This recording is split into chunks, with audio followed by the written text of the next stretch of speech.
तत्र सहाचार्यपदम् अलङ्कुर्वन्ति। भवन्तः यदि पूर्वतनीय व्याख्याने युक्तः यदि भवन्तः आसन् चेत् भवता एतेषां व्याख्यानस्य अथवा एतेषां ज्ञानस्य परिचयः निश्चयेन एव प्राप्तः स्यादेव। पदम् अलङ्कुर्वन्ति। पुनरपि ये इदानीं नवीनाः यदि पूर्वतनीय व्याख्याने परिचयं विना प्रीतिः न भवति इति न्यायेन महोदयस्य परिचयं कारयामि।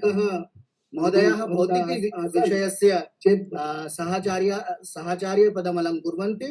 अग्रसेन महाविद्यालये महोदयस्य शोध क्षेत्रं वर्तते, तद् वर्तते क्वांटम मैकेनिक्स तथा फोनोटिक्स इति भवतः शोध क्षेत्रस्य विषयः वर्तते।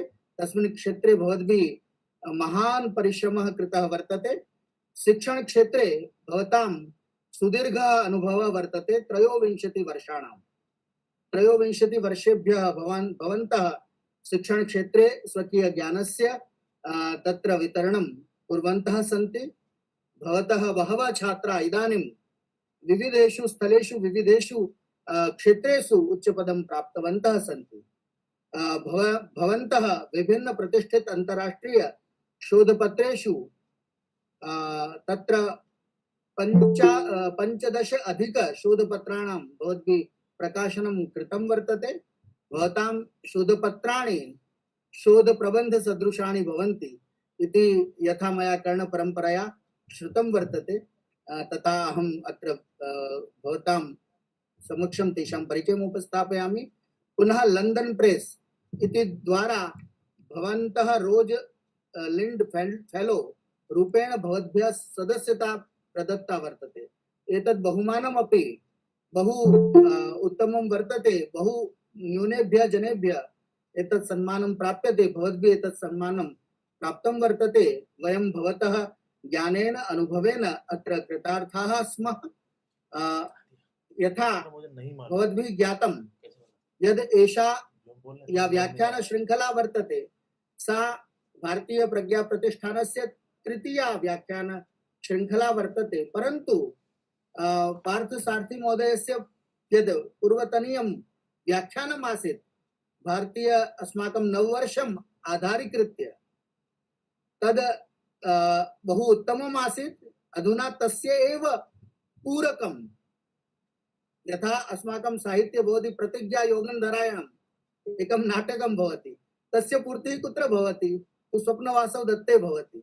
तथैव महोदयस्य अपि व्याख्यानं यद् आसीत् भारतीय नववर्षम् आधारीकृत्य अधुना महोदयस्य यद् व्याख्यानं वर्तते तद् व्याख्यानं महोदयस्य तस्य व्याख्यानस्य विषय वर्तते भारतीय खगोलशास्त्र एवं पंचांगस्य प्रामाणिकता। प्रायशः वयं पश्यामः भारते एव विश्वे एव न परन्तु भारते अपि विविधानि पंचांगानि प्रचलितानि सन्ति। बहुनाम् अस्माकं मनसि वारं वारं प्रश्नः अपि समुद्भवति अस्माभिः किं पंचांगम् अनुसर्तव्यम्। यथा गुजरात राज्ये वयं पश्यामः चेत नववर्षस्य प्रारंभ दीपावली अनंतरम भवति। पारसार्थी जी आपको भी पता होगा कि गुजरात में नववर्ष का जो वो आयोजन होता है, नववर्ष की क्या उत्सव होता है, वो दिवाली के दूसरे दिन होता है। तो इस तरह चैत्र शुक्ल प्रतिपदा से तो हम देखते ही हैं और भी राज्यों में अलग अलग तरह से पंचांगों का प्रचलन और नववर्ष का आयोजन इस तरह होता है। तो पंचांगों की प्रामाणिकता के विषय में संशय की स्थिति हम सब जगह देख सकते हैं। इस संदर्भ में आपका व्याख्यान है वो हमारे लिए बहुत ही उपकारक रहेगा और उसके साथ आप मात्र और मात्र पंचांगों को नहीं जोड़ रहे हैं, उसके साथ आप भारतीय जो खगोल शास्त्र है उसको भी जोड़ रहे हैं। और हमारा सौभाग्य है कि इस बार हमारे साथ आदरणीय प्रोफेसर देवी प्रसाद त्रिपाठी जी जो उपस्थित है वो वास्तुशास्त्र के निष्णात है और उनका भी इस क्षेत्र में बहुत महनीय प्रदान है और वो भी इस क्षेत्र के विशेषज्ञ हैं। तो उनका भी मंतव्य है वो आज हमारे लिए बहुत ही उपकारक रहेगा। एतदर्थम एषा संगोष्ठी एका उत्तमा भविष्यति इति वयं मन्यामहे। महोदय आपको बना दिया गया है जी भाव जी, हाँ जी, छोटा सा आग्रह है, मैं बीच में डिस्टर्ब करने के लिए क्षमा चाहता हूँ। पार्थ जी को सभी हमने पिन कर दिया है, सभी उनकी जो स्क्रीन है उसको लार्ज कर लें। आपकी स्क्रीन पे पार्थ जी आ जाएंगे। हाँ जी, उनको अपने एडमिन बना दिया है ना? जी, वो पिन करने से और वो प्रेजेंट कर सकेंगे। हाँ तो अधुना अधिकं समयं न स्वीकुर्वन् अहम् अधुना आदरणीयान् प्रोफेसर पार्थ सारथी महोदयान् अहं प्रार्थये ते स्वकीय व्याख्यानेन उद्बोधनेन अस्मान् कृतार्थयन्तु। आदरणीयः प्रोफेसर पार्थ सारथी महोदयः।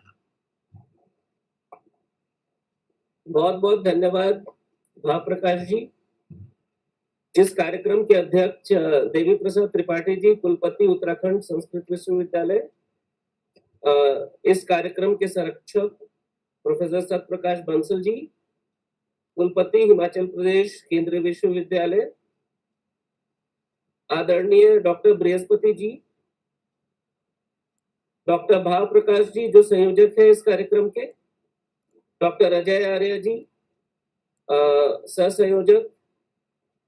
सबसे पहले मैं सर्वप्रथम इस कार्यक्रम को क्रियान्वित करने के लिए भारत प्रज्ञा प्रतिष्ठानम के श्री वेदवर्धन जी एवं श्री अनुज जी का धन्यवाद करता हूं। साथ में मैं सभी विद्वत जनों का आभार प्रकट करता हूं जो इस सभा में उपस्थित है और जिन्होंने जो है मुझे इस लायक समझा कि वो अपना कीमती वक्त जो है मेरे व्याख्यान को सुनने के लिए वो आए हैं। मैं उनका सही हृदय धन्यवाद करता हूं। इस विषय पर ये मेरा द्वितीय उद्बोधन है। मैंने अपने इस उद्बोधन में संपूर्णता लाने के लिए कुछ पिछले प्रेजेंटेशन के विषयों का भी चर्चा मैंने इसमें सम्मिलित किया है।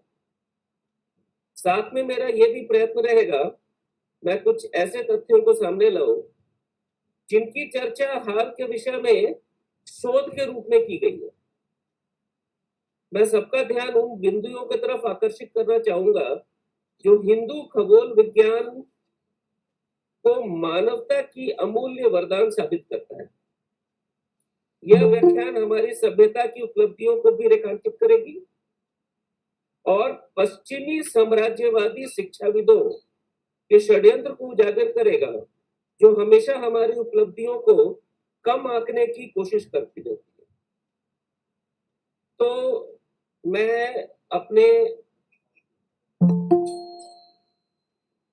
प्रेजेंटेशन को शुरू करूंगा। मैं अपने स्क्रीन को शेयर कर रहा हूं। महोदय संस्कृतेन संबोधनम किंचित आवश्यकम शोभनम भवेत्। मैं बहुत माफी चाहता हूं, मेरा संस्कृत इतना बढ़िया नहीं है सर। मैं हिंदी में ही आगे कंटिन्यू करूंगा और कभी-कभी अंग्रेजी का भी प्रयोग करूंगा।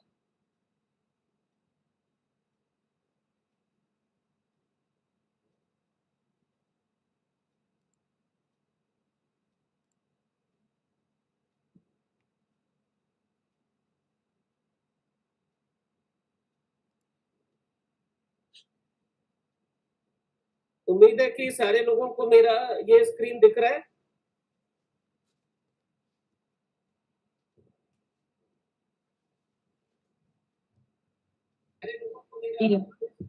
हाँ जी, दिख रहा है जी।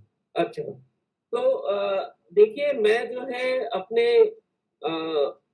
पिछले जो मेरा व्याख्यान था मैं उसको ही आगे लेके चल रहा हूँ और मैं ये कोशिश करूँ, आप मेरी कोशिश ये रहेगी कि आप जो है हमारे हिंदू पंचांग या भारतीय पंचांग के विभिन्न स्वरूप का दर्शन करें और ये हिंदू नववर्ष के वैज्ञानिक व्याख्या वैसे मैंने पिछले बार भी किया था, इस बार भी मैं थोड़ा दोहराना चाहता हूँ उन लोगों के लिए जिन लोगों ने पिछले सत्र में जो लोग नहीं थे और वो इस सत्र में जुड़ रहे हैं हमारे साथ, तो उनके लिए मैं हिंदू नववर्ष की वैज्ञानिक व्याख्या को जो है दोहराना चाहता हूँ। जैसे कि आप सबको मालूम है समय अंकन जो सभ्यता का माप है, जो वर्ष का समय, मौसम, कृषि, त्योहार, व्यक्तियों की आयु, घटना का संपूर्ण विवरण, दिशाओं का ज्ञान, यात्रा, वास्तुकला, नगर नियोजन, इन सब चीज के लिए हमें समय का माप करना बहुत जरूरी है। देखिए, हमारे परंपरा में, भारतीय परंपरा में हमेशा ही सिद्धांतों को कहानियों के माध्यम से बताया गया है। एक कहानी बताई जाती थी और उसके बाद सिद्धांत बताया जाता था, क्योंकि हमारा जो सभ्यता है वो श्रुति पर आधारित था। लोग कहते हैं कि वेद जो है 1500 साल पुरानी 1500 ईसा पूर्व लिखी गई, और उसमें जितनी भी हमारे पास तथ्य है या ज्ञान है वो उस समय का है, वो उस समय का नहीं है। देखिए, हमारे पास जो हजारों साल पुराना जो हमारा सभ्यता है, उसमें श्रुति के माध्यम से जो हमारे पास चला आ रहा था, तभी किसी ने ये सोचा कि भाई इसको हम शब्दों में लिखकर और आगे वाले जनरेशन के लिए छोड़ जाते हैं। तो ये देखिए, हमारा सभ्यता जो है वो हमेशा से ही श्रुति का सभ्यता रहा है, लेकिन समय समय पर इसको लिखा भी गया, और वो लिखने की जो अवधि है वो ये नहीं दर्शाता कि उस अवधि में हमारे पास कितना ज्ञान था, वो ये दर्शाता है कि उस अवधि से पहले हमारे पास जो ज्ञान का भंडार आ रहा था, वो ज्ञान का भंडार उस समय हमने लिखा। तो ये ज्ञान का भंडार पुराना था, लिखने की तिथि बाद की थी। तो ये चीज लोगों को समझ नहीं आती, खासकर जो अब सो कॉल्ड इंटेलेक्चुअल्स हैं, लेफ्टिस्ट हैं, या फिर जो वेस्टर्न आइडियोलॉजी से प्रभावित है, उनको कभी भी ये बात समझ नहीं आई। तो ये चीज बड़ी जरूरी है ये समझना, जब हम अपने खगोल विज्ञान की बात करते हैं, तो हमें ये समझना बहुत जरूरी है। देखिए, पंचांग हमारी कैलेंडर प्रणाली की जो है मुख्य जो है जो पंचांग हम जो आज हमारे पास आज भी हम उसका अनुसरण करते हैं, तो ये पंचांग पंच तत्व से बना हुआ है। इसमें तिथियां, नक्षत्र, वार, करण, योग, ये 5 तत्व जो है वो उनको परिभाषित किया गया है, और उससे जो है समय की गणना की गई है। ये 1200 ईसा वर्ष पूर्व जो है वेदांत ज्योतिष से आया, लेकिन मुझे जैसा लगता है कि ये पंचांग की विधि बहुत पुरानी है, और सूर्य सिद्धांत में, जो कि सूर्य सिद्धांत जिनकी मैं आगे चर्चा करूंगा, कि सूर्य सिद्धांत एक बहुत ही पुरानी हमारी जो है एक किताब थी। तो सूर्य सिद्धांत में ये पहले से वर्णित था, वेदांत ज्योतिष ने उसको यूज किया, या 1200 ईस्वी पूर्व जो है वेदांत ज्योतिष जब लिखा गया, तो उसमें ये ज्ञान को सम्मिलित किया गया। आप सभी लोगों को मालूम है, तिथियां, नक्षत्र, वार, करण और योग, इनके बारे में मैं बहुत ज्यादा नहीं बताऊंगा, मैं आगे चलता हूं। पंचांग के गुण, अब ये देखिए, इसमें महीने हमारे चंद्र के होते हैं, लेकिन जो वर्ष है वो चंद्र सौर का होता है।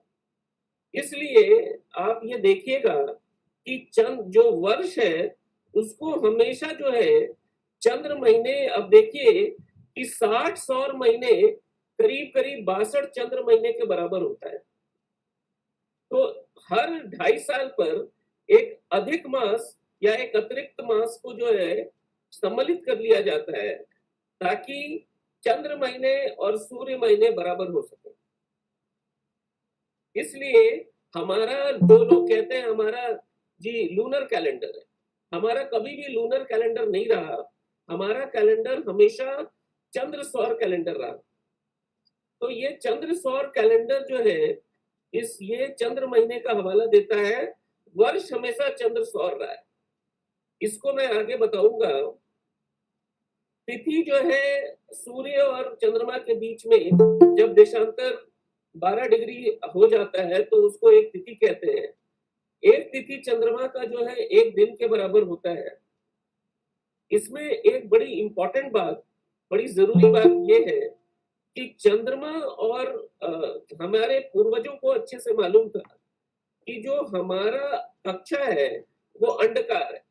देखिए आज भी चंद्रमा के कक्षा को अंडकार बहुत कम जगह लिया जाता है, लेकिन हमारे खगोलविदों को ये मालूम था कि चंद्रमा का जो कक्षा है वो अंडकार है और इसलिए तिथि की लंबाई कभी भी समान नहीं होती थी।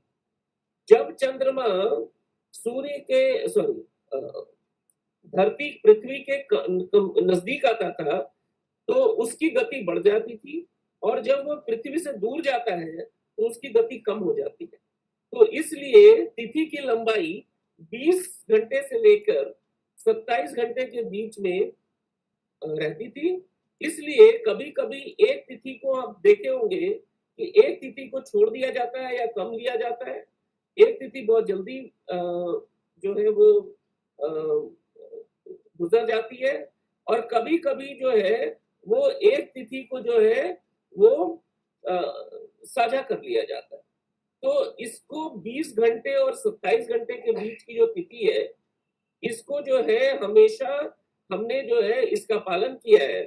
ये आप देखेंगे कि जो हमारे वेस्टर्न एस्ट्रोनॉमी में ये जो है काफी बाद में आई।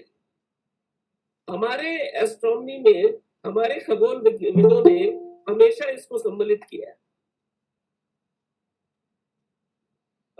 इसमें जो हमारी तिथि की गणना है, इसमें आप ये देखिए कि 360 डिग्री कोण को जो है, जो चंद्रमा एक बार पृथ्वी के चारों तरफ घूमता है तो उसको 10,000 भागों में विभाजित किया गया।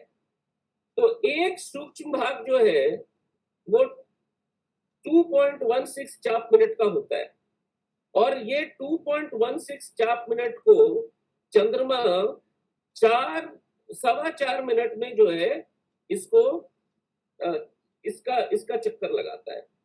तो इसलिए आप ये देखिए कि हमारे जितने भी ये प्राचीन भारत में से अभी भी जितने भी हमारे इवेंट हैं, जिसको हम कहते हैं कि चंद्रमा से जो इवेंट है, चाहे वो अमावस्या हो चाहे वो पूर्णिमा हो, वो 4.25 मिनट का होता है। वो हमेशा 4.25 मिनट का होता है।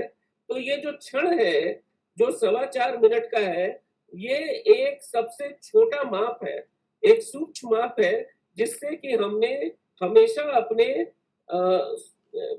चंद्रमा के जो है या फिर जो हमारी माप है इसकी, उसको हम लोगों ने दर्शाया है। तो 4.25 मिनट हमारे लिए एक सूक्ष्म संकल्प मात्रा रही है और यही 4.25 मिनट में हमने पूरे समय को बांटा है। तो जितने भी हमारे आप देखिएगा, चाहे ज्योतिष हो चाहे वो मुहूर्त हो, वो 4.25 मिनट से कम का नहीं होता, 4.25 मिनट का होता है। द्विभाग चंद्रमास सबको मालूम है कि चंद्रमास जो है वो एक महीने की महीने की जो लंबाई है, लगातार या तो 2 अमावस्या या पूर्णिमा के बीच में का जो अंतराल है वो उसको चंद्रमास कहते हैं। 2 तरह के प्रणाली थे, पूर्णिमांत, असमानता। आज भी ये दोनों प्रणाली अलग अलग जगहों पर और अलग अलग प्रांतों में इसका जो है वो पालन किया जाता है। और इसमें शुक्ल पक्ष और कृष्ण पक्ष 2 पक्ष थे और हर पक्ष में 15 तिथियां होती थी। तो ये एक सरल और तार्किक जो है मास के रूप में हम लोगों ने या हमारे खगोलविदों ने ये एक तार्किक और सरल विधि जो है चुना, जिसको कि चंद्रमास चुना, सूर्य मास नहीं चुना। अब ये देखिए कि जो सूर्य हम लोगों ने बताया, मैंने आपको बताया कि हमने मास तो चंद्र पर आधारित किया, लेकिन वर्ष हमने हमेशा चंद्र सौर रखा। तो ये जो चंद्र सौर वर्ष है, ये इसको जो है 95 वर्ष का एक साइकिल आप कह सकते हैं। वो 95 वर्ष की साइकिल जो है वो शतपथ ब्राह्मण के 6वें कांड में अग्नि चयन विधि के रूप में दी गई है। शतपथ ब्राह्मण जो है वो देखिए 1400 बीसी से 1000 बीसी ईसा पूर्व के काल का है। अब इसमें देखिए क्या है कि एक पूर्णिमा का चक्र जो है 355 दिन का होता है, इसलिए हर 2.5 साल पर एक महीना जोड़ दिया जाता है, तो उससे क्या होता है 366 दिन का महीना हो जाता है। तो इसलिए हर 30वें साल एक महीने को कम कर दिया जाता है ताकि दोनों बराबर हो जाए। अब ये 30वें साल, ये जो कम करने की विधि है, ये हर 30वें साल होती है, लेकिन उसके बावजूद 90 साल के बाद 5 चंद्र तिथि की त्रुटि एक रह जाती है। ये 5 चंद्र तिथि की जो त्रुटि है, इसको 90 वर्ष के बाद हर साल, हर प्रतिवर्ष एक अतिरिक्त तिथि जो है जोड़कर पूरा कर लिया जाता है। तो 95 वर्ष के पूरे अवधि में जो चंद्र वर्ष है और सूर्य वर्ष है वो बिल्कुल बराबर हो जाते हैं। तो आप देख सकते हैं कि व्यक्ति की जीवन जो है वो भी 95 वर्ष की नहीं होती ज्यादातर, लेकिन हमारे खगोलविदों ने चंद्र वर्ष चंद्र महीने और चंद्र सौर वर्ष को 95 साल का एक अवधि में इनको बराबर किया। और इस तरह से बराबर किया, आपको मैं ये बताना चाहता हूँ कि ये जो 95 वर्षीय विधि है, ये वेस्टर्न कंट्रीज में कहीं भी किसी को पता नहीं, ये किसी को नहीं पता थी। जो लोग ये क्लेम करते हैं कि जी हमने बेबीलोनिया से उठा लिया, हमने ग्रीस से उठा लिया, हमने जी इजिप्ट से ले लिया, आपको मैं बताना चाहता हूं कि ये विधि किसी को नहीं पता थी। और ये 300 बीसी में ईसा पूर्व ग्रीकों को जाकर हमारे से पता चली। तो ये आप देखिए कि ये जो 95 वर्षीय अग्नि चयन विधि है, ये हमारा ये सिद्ध करता है कि हमारे खगोल विज्ञान जो है वो बहुत ही सटीक थी। और इसमें गणित का प्रभाव और इसमें जो है इसकी जो गणना थी वो बाकी सभ्यताओं से काफी अच्छी थी और काफी बेहतर थी। तो हमने किसी से नहीं लिया, लोगों ने हमसे लिया। ये एक बड़ी इंपॉर्टेंट बात है जो कि हम लोगों को अपने बच्चों को बतानी चाहिए, उनको पता ही नहीं है। पंचांग में जो समय मापन है, इसमें जो कल्प है वो 1000 महायुग का होता है, एक महायुग 4 युग के होते हैं, एक युग जो है 12,000 वर्षों का होता है, जो कि एक अनुपात 4:3:2:1 के अनुपात में बांटा जाता है। कलयुग सिर्फ 1200 वर्ष का होता है, सतयुग जो है 4800 वर्ष का होता है। ये बात सबको पता है, मैं इसमें ज्यादा समय नहीं लूंगा। पृथ्वी की आयु इससे कैसे पता चलता है? देखिए, पृथ्वी की आयु जरूरी क्यों है? हाल तक जो हमारे वेस्टर्न एस्ट्रोनॉमर्स थे, उनको लगता था कि पृथ्वी की जो आयु है वो सिर्फ जो है चंद हजार साल की है। मतलब कि उनको ये लगता था कि चंद हजार साल पहले पृथ्वी का जो है पृथ्वी पर जीवन आया। लेकिन पिछले 100 साल में ही इनको ये पता चला कि नहीं, पृथ्वी की आयु तो बड़ी पुरानी थी। अब आप देखिए कि हमारे जो खगोल विज्ञान है, इससे यदि हम एक सिंपल कैलकुलेशन करें तो आप देखिए कि पृथ्वी की आयु जो है वो हम आराम से ये बता सकते हैं कि जो पृथ्वी की आयु है वो करीब 4.3 बिलियन ईयर्स है। 4.3 बिलियन ईयर्स पहले जो है पृथ्वी, और ये आप देखिएगा जो अभी के साइंटिफिक डेटा है उनसे मैच करती है कि जो हमारे पृथ्वी पर जब सभ्यता या फिर जिसको कहते हैं कि जीवों का विकास शुरू हुआ तो वो 4.3 बिलियन ईयर्स पहले ही हुआ। तो ये एक, आप ये समझिए कि ये जो ज्ञान था वो हमारे खगोल शास्त्र में तो शुरुआतों से थी, वो कभी भी जो है हमने किसी से लिया नहीं, ये तो हमारे यहाँ जिसको कहते हैं कि सम्मिलित थी, इनबिल्ट थी। इसको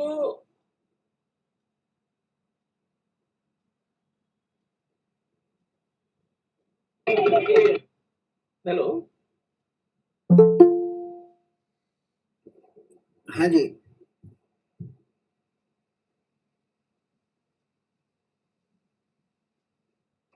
सर बोलिए, आवाज आ रही है? हाँ हाँ हाँ, एक मिनट।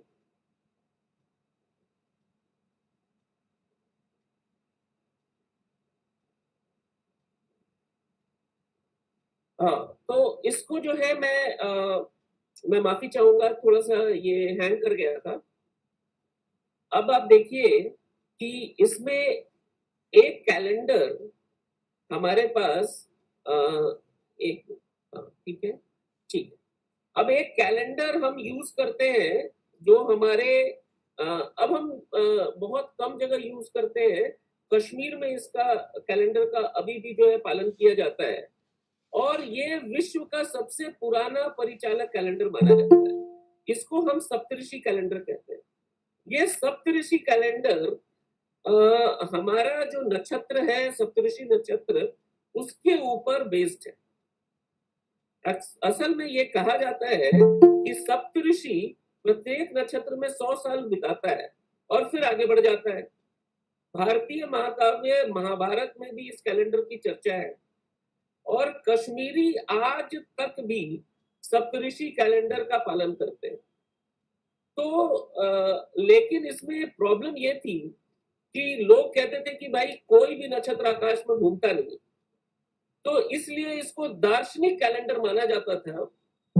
लेकिन ये दार्शनिक कैलेंडर नहीं है। इसका मैं आपको ये बताता हूँ, ये कैलेंडर किस तरह से काम करता था। तो ये हाल के शोधों में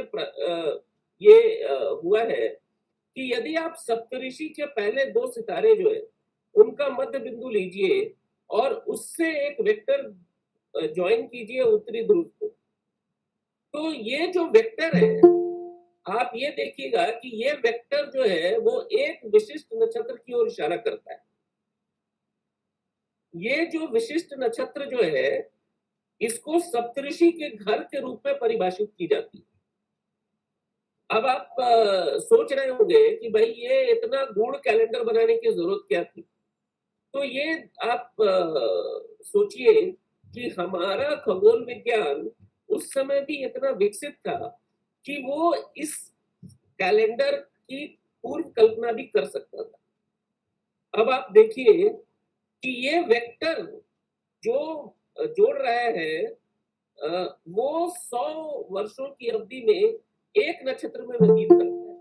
मतलब कि ये वेक्टर एक नक्षत्र की तरफ इशारा करता है, और जब से ये कैलेंडर बना तो ये सप्तऋषि 2700 वर्षों में एक चक्र को पूरा करता है। अब ये 2700 वर्ष सौर गणना के तालमेल को रखने के लिए 18 वर्ष की आयु उसमें जोड़ दी जाती है। इसको अतिरिक्त 100 चंद्र वर्ष कहा जाता है। तो 2718 वर्षों की ये कैलेंडर, सप्तऋषि कैलेंडर, आज भी हिमाचल और कश्मीर के कुछ कश्मीर में इसको फॉलो किया जाता है। नाउ सूले ने ये कहा, मतलब ये दिखलाया। देखिए असल में क्या है, आज हमारे पास बहुत सारे सॉफ्टवेयर है। आज हमारे पास ऐसी सॉफ्टवेयर्स है ऐसे जो कि सिमुलेट करके उस समय के जो हमारी नक्षत्रों की जो स्थिति है उसका ज्ञान हम एकदम एग्जैक्ट कर सकते हैं। तो उन्होंने सूले ने ये दिखलाया कि 1200 ईसा वर्ष पूर्व ये वेक्टर श्रवण नक्षत्र से अश्विनी नक्षत्र की ओर चला गया और यही 1200 ईसा पूर्व की ये घटना जो है ये बहुत सारे इसमें ट्रिटाइज में है, बहुत सारे किताबों में अंकित किया गया है। तो इसमें प्रॉब्लम, इसमें समस्या तो है इस कैलेंडर में। समस्या ये है कि ये कैलेंडर में जो हमारी वेक्टर की गति है वो कभी धीमी और कभी तेज हो जाती है, मोनोटोनिक नहीं रहती। मोनोटोनिक का मतलब ये है कि वो धीरे धीरे जो है एक गति से जो है कम या बढ़ती नहीं है, तो मोनोटोनिक नहीं रहती। इसके वजह से इसको ऐसा लगता है कि करीब छोटी अवधि 150 या 200 वर्ष के लिए ये कैलेंडर बनाने की विधि आकर्षित रही होगी, लेकिन इसको बाद में त्याग दिया गया क्योंकि ये बहुत सटीक नहीं। लेकिन आप देखिए कि इसका मैं जिक्र क्यों कर रहा हूं। इसका मैं जिक्र इसलिए कर रहा हूं क्योंकि ये खगोल विज्ञान में जटिल विचार का एक विशिष्ट उदाहरण है। आप ये करीब 3000 ईसा वर्ष पूर्व ये कैलेंडर की स्थापना की गई थी, 3500 ईसा वर्ष पूर्व के आसपास, और ये कैलेंडर आज भी कुछ लोग फॉलो करते हैं। लेकिन इसका जो सप्तऋषि कैलेंडर जो है ये दर्शाता है कि हमारा खगोल विज्ञान कितना उन्नत था और उसमें कितने जटिल विचार का सम्मेलन था कि ये सप्तऋषि कैलेंडर बन सका। अब आगे कुछ और कैलेंडर की मैं जिक्र करूंगा। एक कैलेंडर और है जिसको आयन कैलेंडर कहते हैं। ये आयन कैलेंडर एक बिल्कुल अपने तरफ का नायाब कैलेंडर था, जो कि हमारे जो है कुछ संहिताओं और ब्राह्मणों में इसका वर्णन किया गया। ये पूरी तरह आयन पर आधारित है और इसमें 2 संक्रांति केंद्र बिंदु पर होते हैं। इसमें माघ मास की शीत संक्रांति से शुरू होकर सूर्य 6 महीने तक चलता है और फिर दक्षिण को मुड़ने के पहले एक दिन स्थिर हो जाता है। इसको विषुवत कहते हैं। अब इस कैलेंडर में जो है ये माना जाता है कि जो विषुव है वो प्रत्येक अयन के मध्य बिंदु पर है, जो कि ये गलत है। विषुव जो है कभी भी मध्य बिंदु, अयन के मध्य बिंदु पे नहीं होता। ये थोड़ा सा इसमें यही एक गलती थी जिसके वजह से लगता है कि इस कैलेंडर को त्याग दिया गया। लेकिन वेदांत ज्योतिष में ये कभी भी नहीं कहा गया कि विषुव जो है उसमें दिन और रात की लंबाई बराबर होती है। तो हो सकता है कि ये कैलेंडर बाकी सारे कैलेंडरों से अलग कुछ ज्योतिष गणनाओं के लिए किया गया था। आपको मैं इसका आगे बताता हूं कि इसमें पहले मतलब कोई भी 2 विषुव के बीच का जो अलगाव है या अंतराल है वो उसकी गणना करने के लिए एक एल्गोरिथम भी दी गई।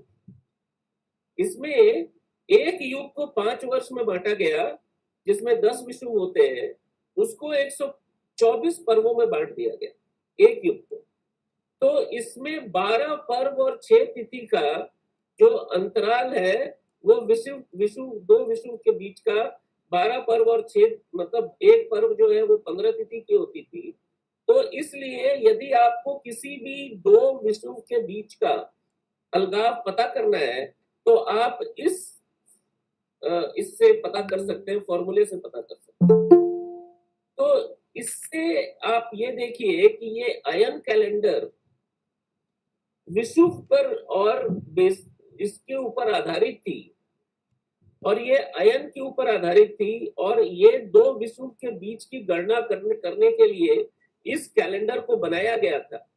तो आप ये सोच सकते हैं कि ये कैलेंडर का जो असली काम था वो गणित और वो ज्योतिष में इसका जो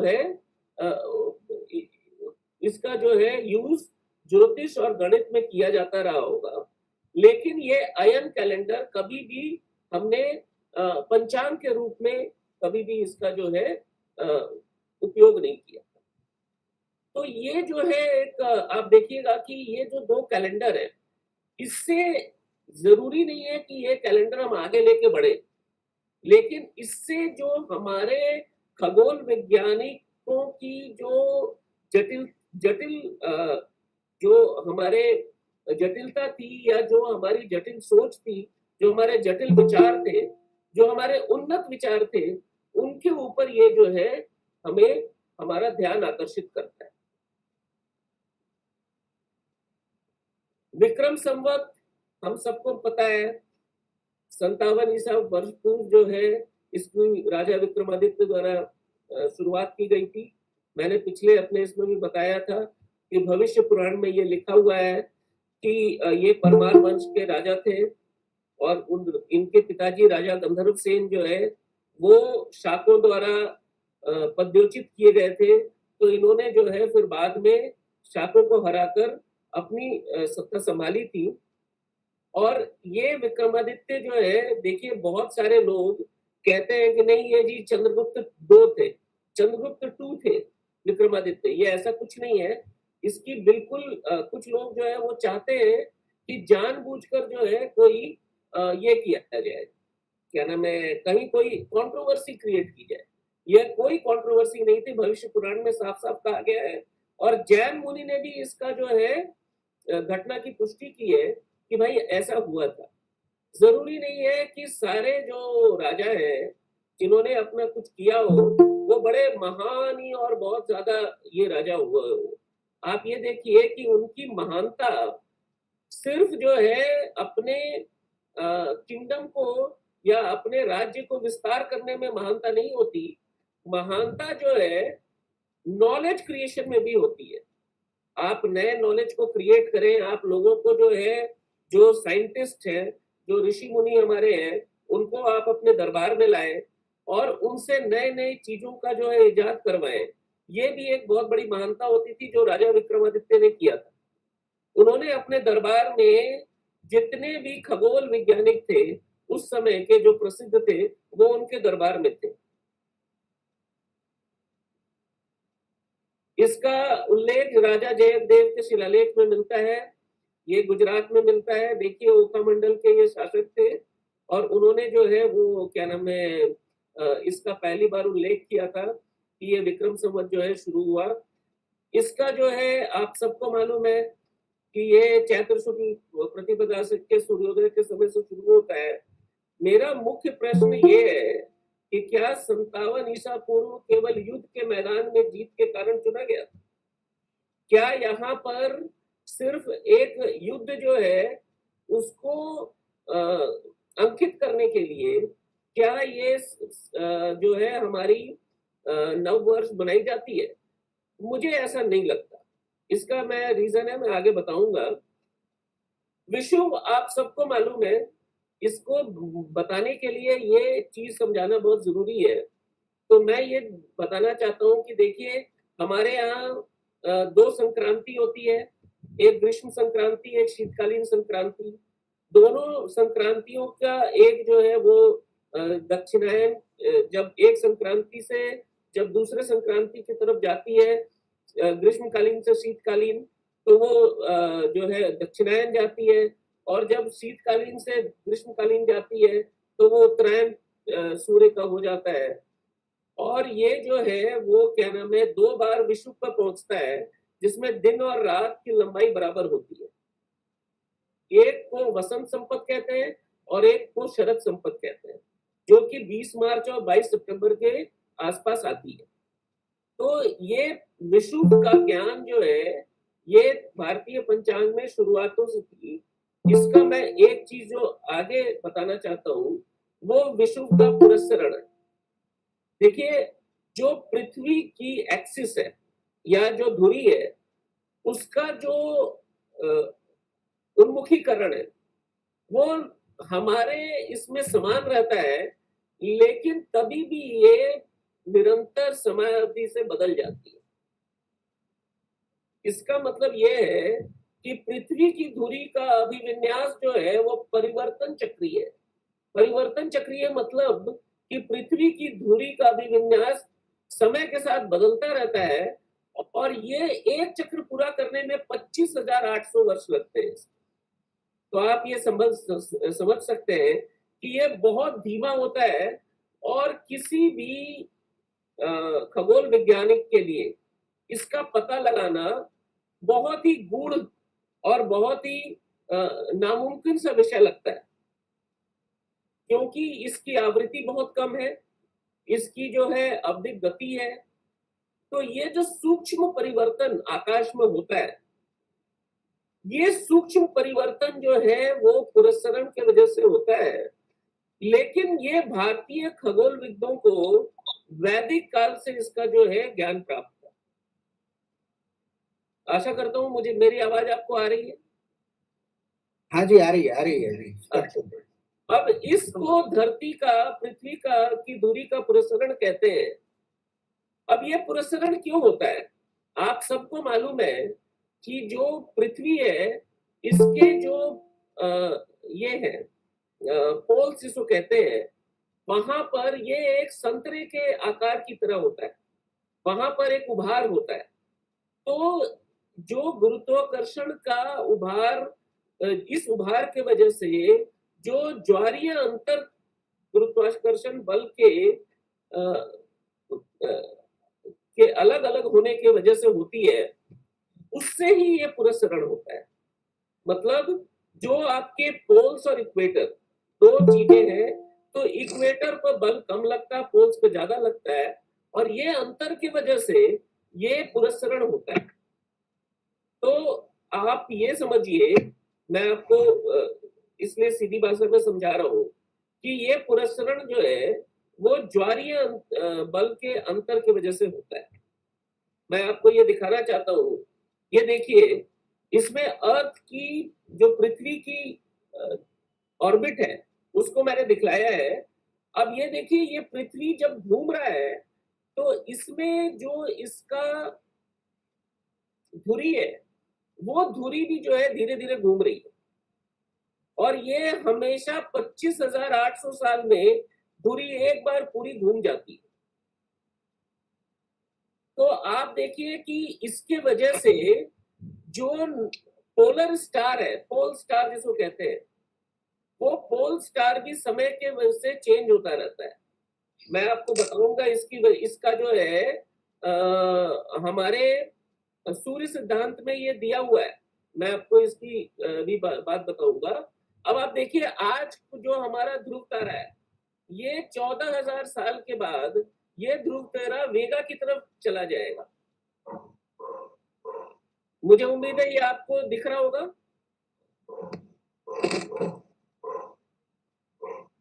तो ये 14,000 साल के बाद दूसरे तारे की तरफ जो है चला जाएगा, और हमारा जो ध्रुव तारा है वो ध्रुव तारा नहीं रहेगा, वेगा हमारा नया ध्रुव तारा बन जाएगा।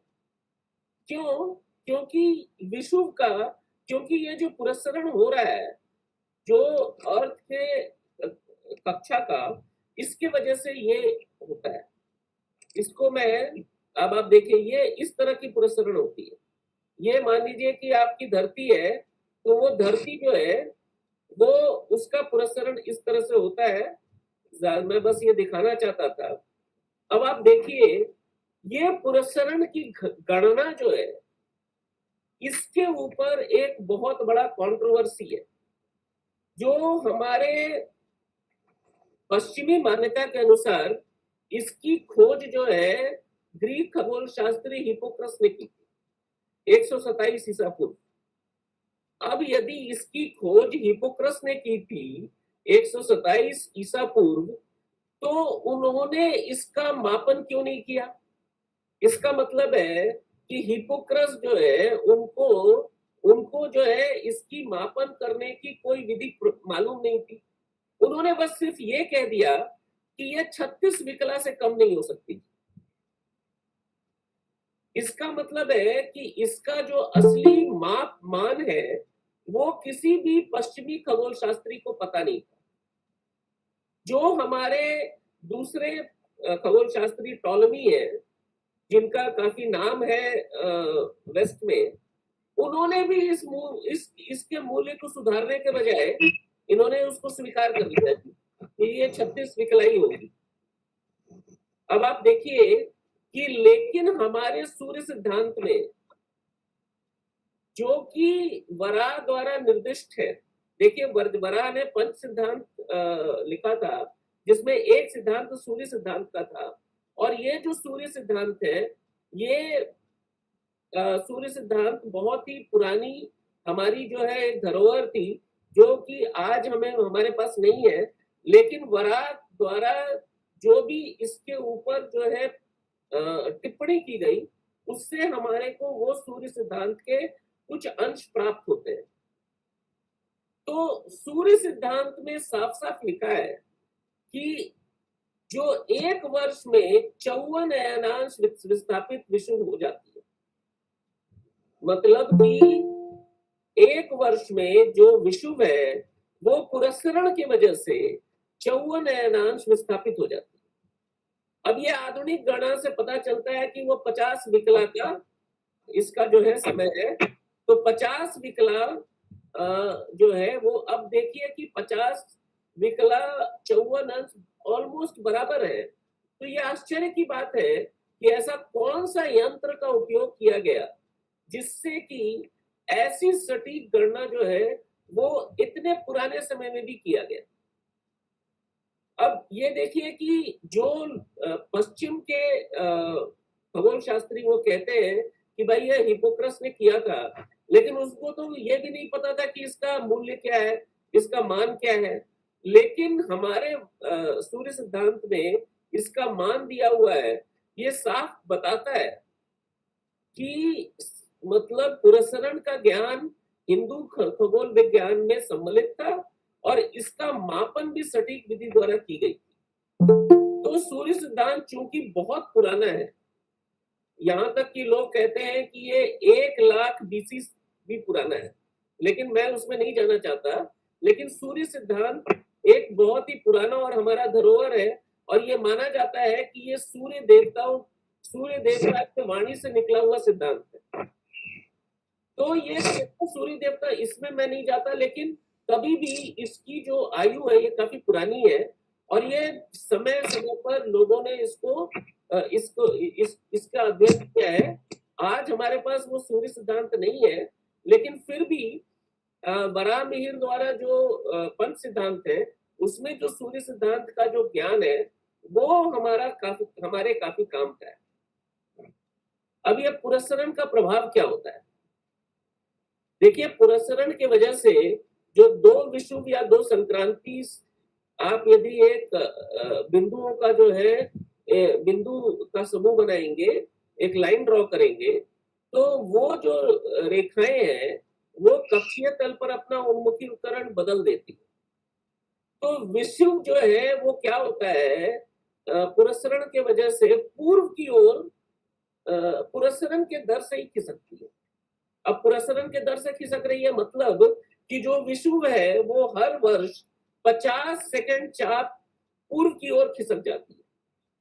अब चूंकि ऋतुएं भी इनके ऊपर निर्भर करती है, तो ऋतुएं भी आप देखिएगा कि पहले जो है वसंत ऋतु कब आती थी और अभी कब आती है, तो उनमें ये डिफरेंस है। तो ये जो ऋतुएं जो है वो परिवर्तित हो रही है, क्योंकि ऋतुओं भी इन्हीं बिंदुओं के ऊपर आधारित होती है। तो इसलिए हम ये पुरस्करण बहुत ही प्रभाव डालता है हमारे ऊपर, ऋतुओं के ऊपर प्रभाव डालता है, हमारे समय गणना के ऊपर भी प्रभाव डालता है। और ये 50 सेकंड चाप हर साल ये खिसकता जा रहा है। इसलिए आप देखिएगा कि जो संक्रांति है पहले 21 दिसंबर को होती थी, अब खिसकते हुए 14 जनवरी हो गई है, अब वो खिसक के 15 जनवरी की तरफ जा रही है। तो जैसे जैसे समय बीतता है तो ये बिंदुएं जो है, अब आप देखिए, मैं आपको ये दिखाना चाहता हूँ कि आखिर ये खिसकाव किस वजह से होता है। देखिए, ये जो प्रिसिशन की वजह से यहाँ पर आप देखिएगा राइटिंग फोर्स दोनों तरफ लगती है पृथ्वी के, और ये राइटिंग फोर्स जो है वो जो है आपके विषुव को धीरे धीरे जो है पूर्व की तरफ खिसकाते जाती है। आप देखिए यही चीज मैंने यहाँ पर जो पहले बताया था उसका ये किया है। देखिए पहले दिसंबर 21 को हुआ करता था, अब वो धीरे धीरे आगे की तरफ खिसक रही है। इसलिए हमारी संक्रांति अब 14 जनवरी हो गई है और हम 15 जनवरी की तरफ अग्रसर। तो ये पुरस्सरण पूर्ववर्तन, जिसको पुरस्सरण पूर्ववर्तन सब कहते हैं, इनके वजह से हमारा जो है संक्रांति भी आगे जा रहा है, हमारे विषुव भी आगे जा रहा है। अब देखिए कुछ लोग जो है ना इसकी हमारी बड़ी बुराई करते हैं कि जी भारतीय खगोल शास्त्र तो बिल्कुल बकवास था। क्यों बकवास था भाई? क्योंकि उनका कहना है कि जी देखिए भारतीय खगोल शास्त्र में तो विषुव जो है वो आगे की तरफ जाते हैं और वो बार बार जो है चेंज होते हैं और उसका हम जो है ध्यान नहीं रख पाते। अब आप देखिए पश्चिमी अवधारणा और भारतीय अवधारणा में क्या क्या इसमें डिफरेंस है, आप देखिए। अब देखिए एक मूलभूत अंतर जो पश्चिम और भारतीय प्रणालियों में है वो क्या है? देखिए प्रारंभिक हम जो है नक्षत्रों में विश्वास करते हैं और वो राशियों पर ज्यादा ध्यान देते हैं। तो अब आप देखिए कि ग्रीक सभ्यता में जो मेष राशि थी वो पहली राशि हुआ करती थी, क्योंकि जो वसंत का विषुव हुआ करता था, जो वसंत संपत था, वो मेष राशि के पहले बिंदु पर 2350 ईसा पूर्व था। इसलिए जो ग्रीक सभ्यता है उनके लोगों ने ये कहा कि जी ये हमारा पहला दिन है।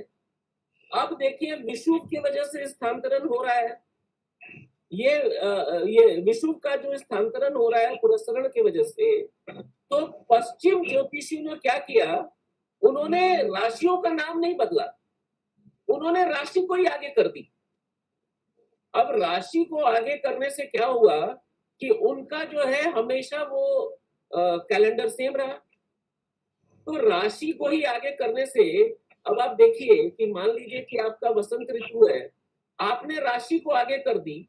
हम यदि कहते हैं कि वसंत ऋतु मेष राशि से शुरू होता है, लेकिन आज के समय में क्या हो रहा है, आपने राशि को आगे कर दी, तो इसका मतलब है कि वसंत ऋतु जो है अब आपकी मेष राशि से शुरू तो हो रहा है लेकिन उसके पहले ही शुरू हो जा रहा है। तो ये एक बड़ा ही जिसको अनसाइंटिफिक तरीका है। हमारा क्या था कि हम नक्षत्रों की वास्तविक स्थिति पर हम जो है जाते हैं और हम उसको ही अपना आधार मानते हैं। तो इसलिए हम ये क्या करते हैं कि हर विषुव जो होती है वो किस नक्षत्र में है और किस नक्षत्र में कितने अंश पर है और वो दूसरे नक्षत्र में कब जाएगी, इसका हम ख्याल रखते हैं और इससे हम अपने पंचांग में बदलाव करते रहते हैं समय समय पर। तो ये एक हमारे लिए एक बड़ी इंपॉर्टेंट घटना है, बड़ी महत्वपूर्ण घटना है कि हमारे जो विषुव है वो पुरस्सरण की वजह से किस नक्षत्र के कितने अंश पर है और कहीं वो नक्षत्र परिवर्तन तो नहीं कर रहे हैं। ये इसके ऊपर हम सदैव बहुत ख्याल रखते हैं। उसका उसका मेन एडवांटेज क्या है? एडवांटेज ये है कि हम असल में जो हमारी ऋतुएं की शुरुआत हो रही है वो हमारा ज्ञान जो है हमेशा सही रहता है। अब आप देखिए इसमें एक चीज जो 57 ईसा पूर्व हुआ वो पिछले बार भी मैंने बताया था, इस बार भी मैं बताना चाहता हूँ कि ये एक खगोलीय घटना थी। देखिए लोगों ने ये कहा कि भाई शाकों को हराकर विक्रमादित्य ने अपनी राज्य स्थापित की। ये एक बड़ी महत्वपूर्ण घटना है, लेकिन इतनी महत्वपूर्ण घटना नहीं है जिसके वजह से जो है एक पूरे जो है नया युग का शुरुआत किया जा सकता। तो इसके लिए हमें ये बात पे जाना होगा कि जो हमारे विक्रमादित्य जी के जो खगोल शास्त्री थे उन्होंने जो है ये उनको बताया होगा कि भाई आप एक जो है नया युग की स्थापना कीजिए और वो नया युग का जो स्थापना है वो एक खगोलीय घटना पर जो है वो आप देखिए कि ये खगोलीय घटना के ऊपर बेस्ड था। आज के डेट में हमारे पास बहुत सारे सॉफ्टवेयर है, बहुत सारे हमारे पास जो है वो एस्ट्रोलॉजिकल एस्ट्रोनॉमिकल दोनों सॉफ्टवेयर है, और इससे ये पता चलता है, आज हम इसको पता लगा सकते हैं कि आखिर ये खगोलीय घटना क्या थी।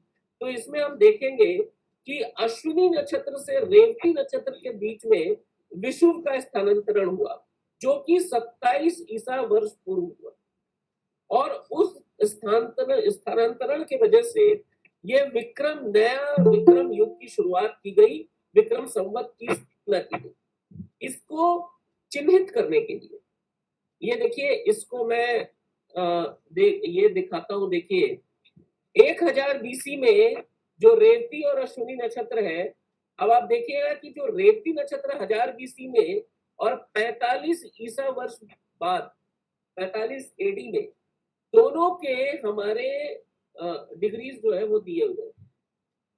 अब आप देखिए जो रेवती नक्षत्र है वो 339 डिग्री से बढ़कर 352 डिग्री आ गई, लेकिन जो अश्विनी नक्षत्र है वो 353 डिग्री से घटकर 6 डिग्री पर आ गई। मतलब ये पीछे की ओर जा रही और ये आगे की ओर जा रही। तो इनके बीच में अब आप देखिए कि साल कितने हैं, 1000 साल इधर हुए और 45 साल, मतलब 1045 साल में रेवती और अश्विनी नक्षत्र जो है वो एक दूसरे से दूर जाते जा रहे हैं, और ये जो है पुरस्करण की वजह से हो रहा है। विषुव का स्थानांतरण जो है वो इस वजह से हो रहा है क्योंकि हमारे यहाँ मैंने आपको बताया कि पूर्व की तरफ मूव कर रही है, तो ये भी पूर्व की तरफ कर रही है, ये भी पूर्व की तरफ कर रही है। जब हम दोनों को इंटरपोलेट करते हैं और दोनों के को एवरेज करते हैं तो ये अराउंड 360 डिग्री के आसपास आती है। ये शरण ने 2003 में ये दिखलाया था। उस समय इनके पास बहुत अच्छे सॉफ्टवेयर नहीं थे, लेकिन इन्होंने ये दिखलाया कि करीब 360 डिग्री जो हमारा जो है अंतर हो गया। इसका मतलब है कि जो अश्विनी नक्षत्र में हमारा विषुव था, जो वसंत विषुव था, वो अश्विनी नक्षत्र से रेवती नक्षत्र 57 के आसपास वो चला गया। अब आप देखिए ये सॉफ्टवेयर है, ये सॉफ्टवेयर जो है ये दिखलाता है। अब आप देखिए सूर्य का पोजीशन देखिए, वो बी मध्य में है, अश्विनी एक तरफ और रेवती उल्टे तरफ है।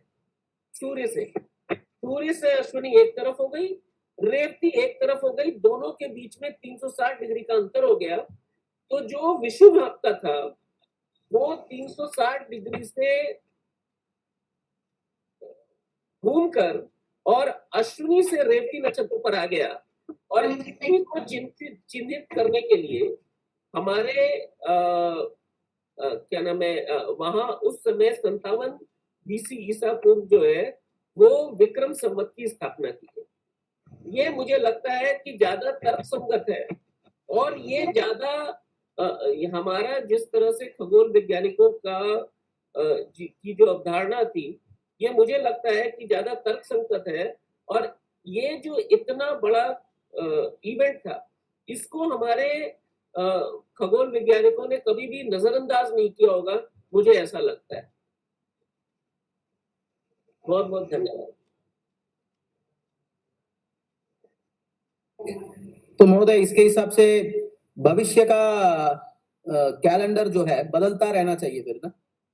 सर भविष्य का कैलेंडर हमेशा ही बदलता रहा है। आप देखिएगा कि जो हमारे कैलेंडर है वो कैलेंडर हमेशा ही परिवर्तनीय रहे हैं। आप सूर्य सिद्धांत जिसकी मैं बात कर रहा था, आप देखिएगा कि सूर्य सिद्धांत को ब्रह्मगुप्त ने 5th एडी में बदला था। उनको सूर्य और हमने कभी भी एक जिसको कहते हैं ना मोनोथोनिक, मतलब कि हमने कभी भी ऐसे अपरिवर्तनीय इसकी कल्पना कभी की ही नहीं। हम जानते हैं, शुरू से ही जानते हैं कि हमारी कैलेंडर आज जो है वो आज से 1000 वर्ष या 2000 वर्ष पूर्व बाद वो नहीं रहेगी, इसलिए हमने हमेशा अपने कैलेंडर को परिवर्तित किया है। और आप देखिएगा जो 95 वर्ष की जो विधि मैंने आपको दिखाई शतपथ ब्राह्मण वाली, तो आप ये समझिए कि लोग कितने जागरूक थे कि एक सौर्य वर्ष और एक चंद्र वर्ष के बीच की जो समानता है उसको भी ये करने के लिए 95 साल का चक्र बताया कि 95 साल में हम उस चक्र को जो है पूरा करेंगे। तो ये हमेशा याद रखिए कि जो भारतीय या कोई भी खगोल वैज्ञानिक है उनको अच्छे से पता है कि हमारी ये है वो हमेशा nothing is constant in this world, everything is changing.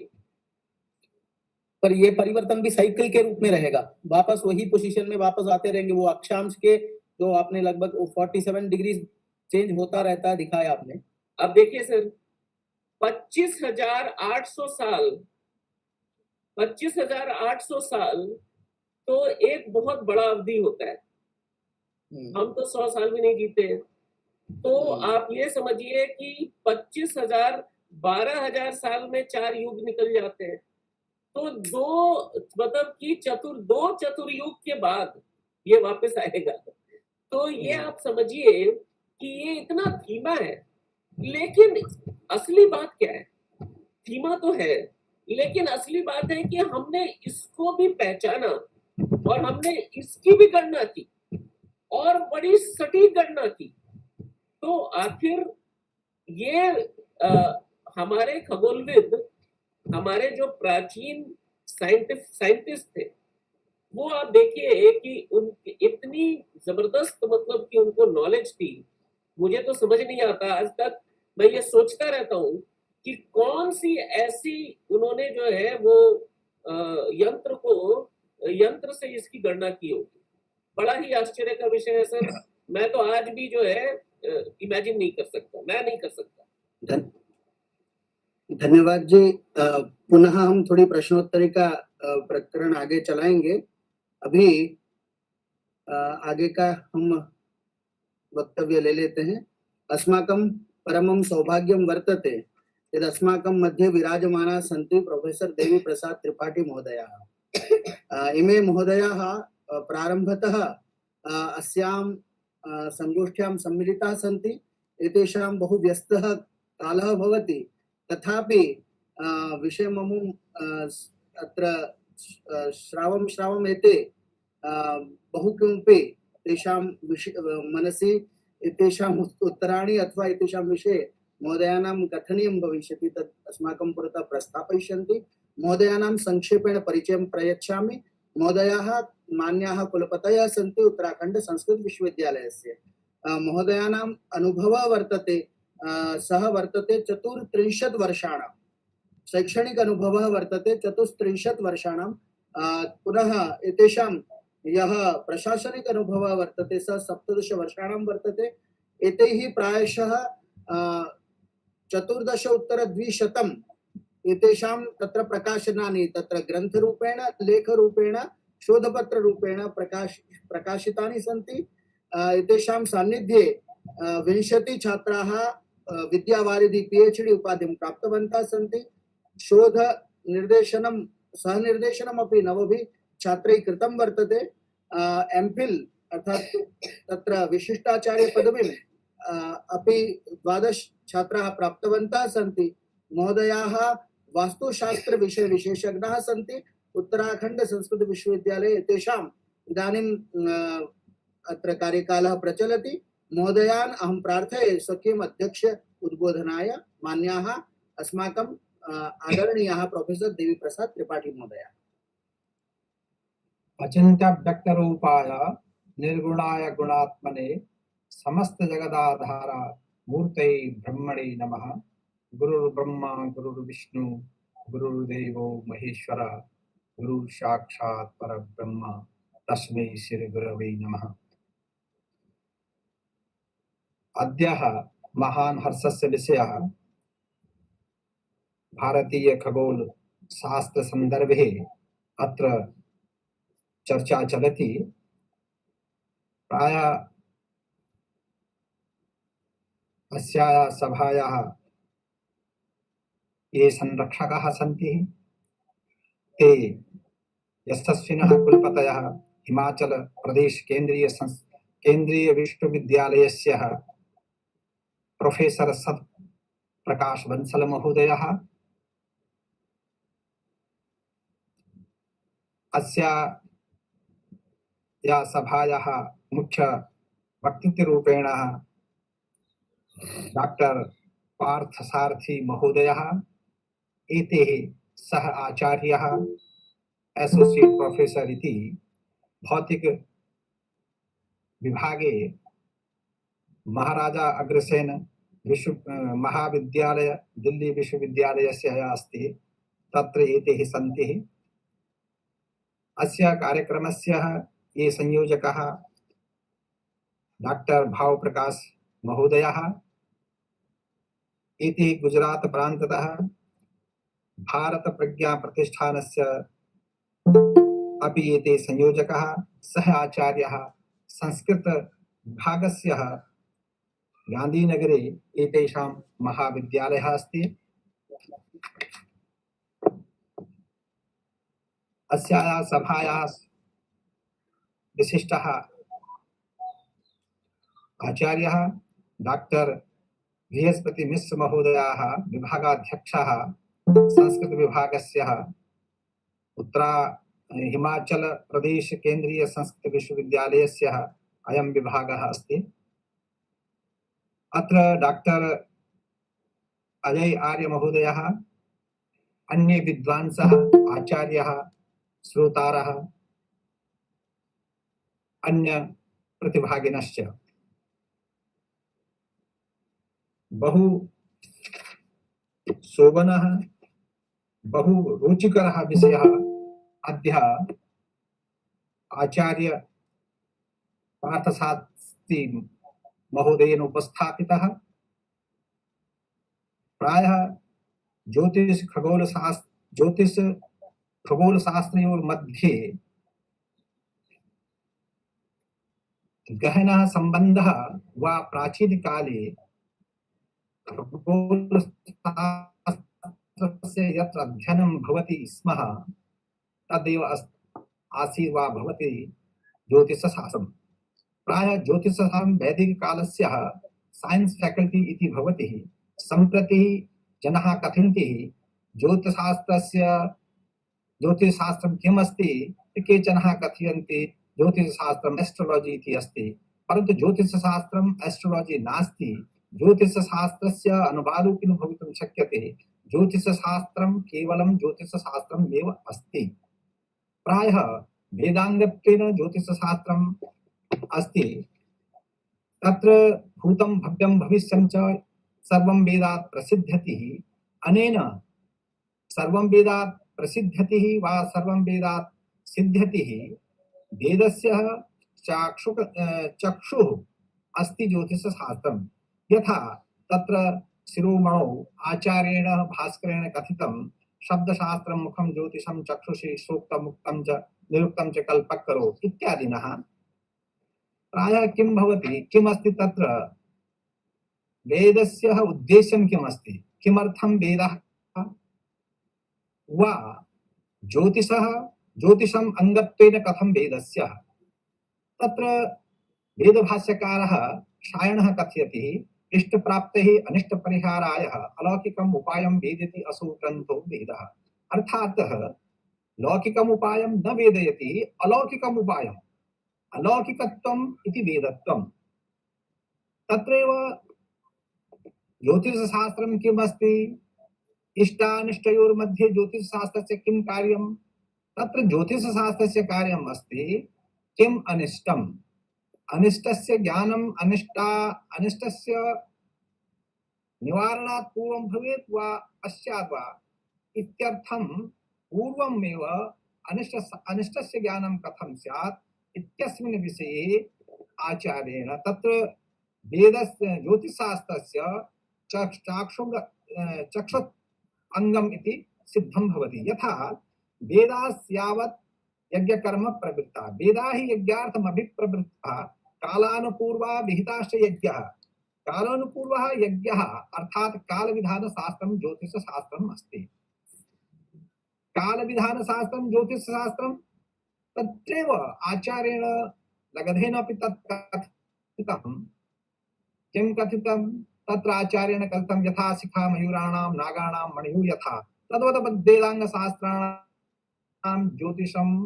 मूर्धनि संस्थितं कुत्रचित् तत्र वर्तते गणितं मूर्धनि संस्थितम् अर्थात प्राचीन काले वा वैदिक काले ज्योतिष गणितयोर् मध्ये अंतरं नासीत् सम्प्रति अंतरं दृश्यते पुरा काले तत् ज्योतिष गणितयोर् मध्ये अंतरं नास्ति अनेन कारणेन ज्योतिष शास्त्रे एव गणितस्य सर्वत्र चर्चा भवति वा समग्र गणितानां चर्चा ज्योतिष शास्त्रे भवति यथा तत्र भास्करेण तथैव उक्तम् आर्यभट्टेन उक्तं ब्रह्मगुप्तेन उक्तं ये सर्वे सिद्धांत ज्योतिषकाराः ये सन्ति तेषां सर्वेषां प्रसिद्धः गणितशास्त्रस्य ग्रन्थाः सन्ति वा ते गणितस्य ये आधारभूत सिद्धान्ताः अपि ततः एव निश्चिताः आसन् प्रायः किं दृश्यते यथा किञ्चित् अग्रे अस्माकं ये मुख्य वक्तारः आसन् ते हिन्द्याम् एव तत्र स्वव्याख्यानम् उपस्थापितं तान् कृते अहं किञ्चित् उक्त्वा विरमामि कारणं किम् अस्ति अद्य अग्रे एकस्यां गोष्ठ्यां वा एकस्यां समित्यां गमनम् अस्ति तदेव अभी हमारे बहुत अच्छा विषय पार्थ शास्त्री जी ने रखा और मैं हिंदी में इसलिए उनके लिए बोल रहा हूँ उन्होंने जितना अच्छा विषय रखा और जितना उन्होंने इन पारिभाषिक शब्दों का अनुवाद किया इसके लिए मैं उनको पहले बहुत धन्यवाद देना चाहता हूँ और ऐसा उन्होंने विषय रखा और उन्होंने जिन विषयों को यहाँ पर उपस्थापित किया मैं समझता हूँ संस्कृत के जो परिवार के लोग होंगे या जिन्होंने संस्कृत पहले से पढ़ी है या जो संस्कृत साहित्य से परिचित होंगे अगर वो विज्ञान से परिचित रहे तो वो उनकी व्याख्यान को बहुत ज्यादा समझ रहे नहीं होंगे बहुत ज्यादा उनको बोधगम्य नहीं हुआ होगा क्योंकि यहाँ पारिभाषिक शब्दों का बहुत बड़ा वो है और कुछ पारिभाषिक शब्द ज्योतिष में जो प्रयोग किए जाते हैं उनका प्रयोग उन्होंने भौतिक विज्ञान की दृष्टि से या खगोल विज्ञान की दृष्टि से उन्होंने किया और उसका बहुत अच्छा हिंदी अनुवाद किया इसके लिए मैं उनको बहुत बहुत धन्यवाद देना चाहता हूँ और कभी साक्षात उनसे मिलेंगे तो मेरा ये भूगोल खगोल ज्योतिष गणित वास्तु इस पर मैं काफी रुचि रखता हूँ और मैं इसके निरंतर अनुसंधान की दृष्टि से कुछ खोजने की चेष्टा करता रहता हूँ बहुत अच्छा विषय उन्होंने जो रखा उसके संदर्भ में 2-3 चीजें कहूंगा पहला उन्होंने जो समय का आकलन किया और जो तिथिवार नक्षत्र योग करण जो पंचांग की जो 5 तिथि हैं उनकी जो सैद्धांतिक परिभाषा उन्होंने की गणितीय परिभाषा उन्होंने की जो उपस्थापन किया वो बिल्कुल एकदम डिट्टो जो जिसको कहते हैं ज्योतिष में आज भी वैसे ही प्रयोग होता है और उन्हीं सिद्धांतों के आधार पर ज्योतिष शास्त्र की जो पंचांग गणना होती है पूरी होती है हमारे एक बंधुवर जो अभी गुजरात से जुड़े हुए हैं उन्होंने कहा कि भाई गुजरात में तो कार्तिक के बाद वर्ष शुरू होता है ज्योतिष शास्त्र में ये पद्धति है एक कार्तिकादि वर्ष होता है और एक चैत्रादि वर्ष होता है और जो आजकल नए नए सॉफ्टवेयर के उसमें भी लिखा रहता है कि आप कौन सा वर्ष आपके यहाँ चलता है कार्तिकादि चलता है या कि चैत्रादि चलता है और जो जैसे गुजरात में होता है ऐसे बिहार में भी जो अभी दरभंगा का जो पंचांग है वो कार्तिकादि से ही शुरू होता है तो वर्ष और अगर हम ज्योतिष की और सिद्धांत की बात करते हैं तो वर्ष किसी भी बिंदु से शुरू हो सकता है ये भी अपने में एक बहुत बड़ा आश्चर्य है परंतु हमारे यहाँ चैत्र से ही वर्ष शुरू क्यों हुआ कार्तिक से वर्ष शुरू क्यों हुआ इन दोनों के पीछे जो आचार्य ने अभी कहा कि संपातों का बहुत बड़ा योगदान है किसी ने विश्व संपात ले लिया किसी ने मेष संपात किसी ने तुला संपात किसी ने मेष संपात इन दोनों में अंतर है और इसी कारण मुझे ऐसा लगता है कि ये वैज्ञानिक दृष्टि से उस तरफ विचार गया होगा दूसरा आचार्य जी ने बहुत अच्छी बात कही श्रुति की बात कही और श्रुति में जहां इन्होंने एक बहुत बड़ा विषय लिया और उस विषय पर जो अभी लास्ट में उसी पे चल रहे थे उस पे काफी हो सकता है जिन लोगों ने समझा अच्छा होगा वो लोगों के प्रश्न भी बहुत आएंगे जहां संपात की बात आई, विश्व संपात की बात आई, अश्विनी और उसकी बात आई, इसको ज्योतिष शास्त्र में अयन चलन और अयन संपात और सायन और निर्यण के नाम पे सबसे ज्यादा विचार किया जाता है। भारतीय पद्धति का जो एक सबसे बड़ा जीवंत उदाहरण है आज तक कि इन जो भी पाश्चात्य ज्योतिष को पढ़ करके आगे आए और इन लोगों ने एक नया भ्रम किया, जैसे आपने कहा कि उन्होंने राशि को आगे लिख दिया, कभी भी वो अपने जो एक ज्ञान या वो उतना आधार नहीं था और उसको न होने की वजह से भी उन्होंने अपनी बात को आगे रखने की वजह से उन्होंने दोनों चक्रों को चलायमान कर दिया और उसका नाम रख दिया चल राशि चक्र और अचल राशि चक्र। चल राशि चक्र अचल राशि चक्र कैसे होगा? आप खगोल में दो बिंदुओं को चलायमान कर रहे हैं और फिर मापन कर रहे हैं कि भाई जो मेष संपात है, जो अश्विनी आदि में जो संपात था, वो संपात खिसक करके कहाँ आ गया? भाई वो अभी रेवती में आया, रेवती के बाद उत्तर भाद्रपदा में चला गया। अब वो आज धीरे धीरे वो संपात पीछे 24 डिग्री पे चला गया। अब जो अभी आपने कहा सूर्य सिद्धांत ने सबसे पहले इस संपात का आकलन किया, सूर्य सिद्धांत ने इसको कहा भी 24-27 अंश हो जाएगा। हमारे एक बड़े अच्छे मित्र जो फिजिक्स में बनारस में थे और वो प्रोफेसर, हम उनसे काफी इन विषयों में जब चर्चा की तो ये बात बहुत साइंटिफिकली बहुत ही मजे की है। और जो आप कह रहे हैं कि हमारे उन आचार्यों ने कैसे इसका ज्ञान किया, ये बहुत बड़ा आश्चर्य है। और आश्चर्य के साथ साथ ये हमारा एक गौरव भी है कि ये बिंदु, ये चीज हमको ईशा के 57 वर्ष या 27 वर्ष, जैसे हिपार्क्ष कह रहा है 127, अरे भाई तुमसे कई वर्ष पहले हमारे यहाँ सतपथ ब्राह्मण वो बात कह रहा है, बौधायन वो बात कह रहे हैं, आपस्तंभ कात्यायन उन बातों को कह चुके हैं। और मेरे पास उसका भी एक प्रमाण है बड़ा कि भाई कृतिकादि जो नक्षत्र वो ठीक पूर्व में उदय होते थे और ये सतपथ ब्राह्मण में लिखा हुआ है। तो ये जो अयन संपात है या ये जो चलन है, जो ये संपात का जो चलन है, ये संपात का चलन हमारे यहाँ वैदिक काल में ही ज्ञान हो चुका था। सारे वर्ष, पर्व, तिथि, नक्षत्र, यहाँ तक कि ग्रहण का भी जो एक सटीक उदाहरण है वो हमारे यहाँ वैदिक काल में प्राप्त हो चुका था, जिसका कि अत्रि ऋषि का बहुत बड़ा वर्णन उसमें आता है और विश्वधस्र पक्ष का वर्णन आता है। उसमें हमारे यहाँ जो अधिमास और क्षय मास का भी बहुत बड़ा वर्णन आता है कि इतना साइंटिफिक कि आज के संदर्भ में भी भौतिक वैज्ञानिक जब उसको ढंग से पढ़ते हैं तो उन लोगों को बड़ा आश्चर्य लगता है। हमारे यहाँ कुछ लोगों ने कहा कि भाई जो ये दोलनात्मक सायन और यहाँ पर अयनांश को निर्यण और सायन कह करके यहाँ पर इसको दोलन और चक्र में दोनों में डाला। अधिकांश जो सूर्य सिद्धांत में लोगों ने कहा कि भाई ये दोलनात्मक गति है, परंतु जैसे अभी आपने पार्थ शास्त्री जी ने एक बहुत अच्छा फिगर दिखाया, भाई वहां पर जो कोणीय मान है वो दोलन का है कि 27 डिग्री इधर गया, 27 डिग्री इधर आया, फिर यूं आया, तो 27 54 अंश का जो डिग्री बना रहा है वो जो 54 अंश का डिग्री है, 27 यूं और लास्ट में जब वो अगर यूं करेगा तो वो अपने आप दोलन करने की वो स्थिति में रहेगा। तो वो उसका कहना वहां वो था, वो लोगों ने उसको दूसरे अर्थ में ले लिया कि उसको चक्र में कह करके उसको दोलन में वहां ले लिया। ये थोड़ा सा भाव यहाँ पर लोगों ने इस प्रकार से कहा जरूर, परंतु ये वहां सूर्य सिद्धांत अपनी जगह में बिल्कुल सही है।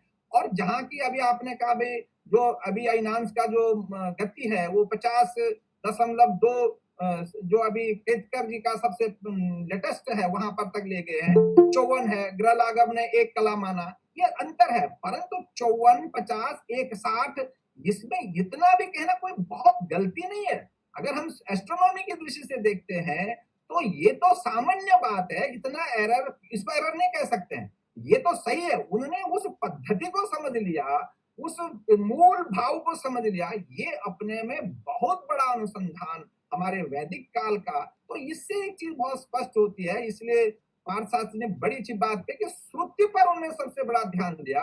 हमारे श्रुतियों में और जो गणित के जो मूल सिद्धांत हैं और ज्योतिष के मूल सिद्धांत इतना ज्यादा है कि वो बहुत ही अच्छे हैं। और मैं आज बहुत प्रसन्न हुआ कि पार्थ शास्त्री ने जिन बिंदुओं को यहाँ पर रखा, कभी मैं उनसे इस विषय में और अच्छे ढंग से विचार करेंगे, क्योंकि अभी उन्होंने एक चीज और कहा यहाँ पे, जो सप्त ऋषि कैलेंडर की बात कही और अयन कैलेंडर की बात कही, क्योंकि बाकी कैलेंडर हमारे यहाँ सामान्य चलते रहते हैं और वो कोई बहुत ज्यादा अंतर नहीं है, क्योंकि खगोल शास्त्र के बिना पंचांग का हमारे यहाँ एक एक बिंदु बिंदु लोगों ने देखा हुआ है, तो उसमें कहीं कोई दिक्कत नहीं है।